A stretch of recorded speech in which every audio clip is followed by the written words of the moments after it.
शेतकरी मित्रांनो नमस्कार. मी आज एक अशा शेतामध्ये आलेलो आहे जे आपल्याला जे व्हायरस नेमकं व्हायरस येतो कसा आपण ते ह्याच्यामध्ये पाहणार आहोत. तर प्रथमतः शेतकरी मित्रांनो हे लक्षात घ्यायचं की आपल्या शेतामध्ये जे आहे ते पूर्णतः जी थ्रिप्स जास्त आपल्याला थ्रिप्सचं प्रमाण जास्त दिसतं व ह्याच्यामध्ये जे आहे ते वेगवेगळ्या रस शोषक किडीनं जे आहे ते आपल्या प्लॉटमध्ये अटॅक केलेला असतो.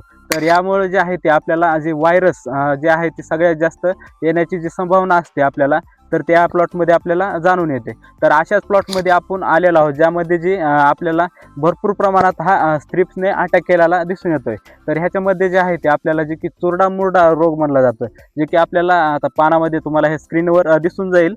जे की आपल्याला समजा हे चुरडा मुरडा एकदम असं पान जे आहे ते गोळा होऊन बसल्यासारखं दिसतंय.